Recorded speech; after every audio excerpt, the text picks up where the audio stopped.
ઇન્વેસ્ટમેન્ટનો એક મને એક ગોલ્ડન રૂલ આપો કે જે દરેક લોકોની ફાઇનાન્શિયલ પ્રોબ્લેમને સોલ્વ કરી શકે. ડિસિપ્લિન કંઈ પણ કરવાનું છું ડિસિપ્લિન મેન્ટેન.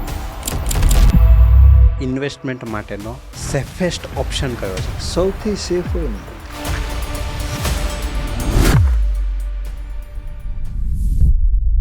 તો જે આ રીચ લોકો છે એ સ્ટોક માર્કેટનો કઈ રીતે યુઝ કરે છે કે એમાંથી વધારે ને વધારે રીચ થતા જાય છે? રીચ માણસો છે ને વેલ પ્લાનિંગથી કામ કરે છે. એની પાસે પ્લાન A, B ને C છે. આપણી પાસે એ પણ પૂરો નથી.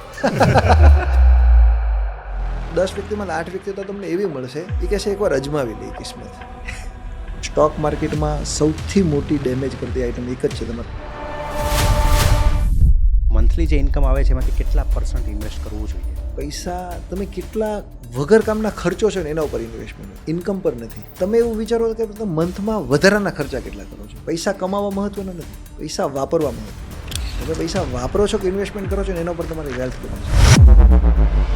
આ એક ફિલ્ડ એવી છે કે તમે નાનામાં નાની એમાઉન્ટમાં કંપનીના પાર્ટનર બનો છો. તમને આટલા નાના રૂપિયામાં તમને મુકેશભાઈ અંબાણી ભાગીદાર બનાવે છે. મિસ્ટેકમાં સૌથી મોટો માઇનસ પોઈન્ટ છે સ્ટોક માર્કેટનો એક જ છે કે લોકો છે ને. તો 2026માં એવા કયા સેક્ટર છે જેમાં ઇન્વેસ્ટમેન્ટ કરવું જોઈએ કે જેનાથી હાઈ રિટર્નના ચાન્સીસ છે? જો રિટર્ન તો છે ને એક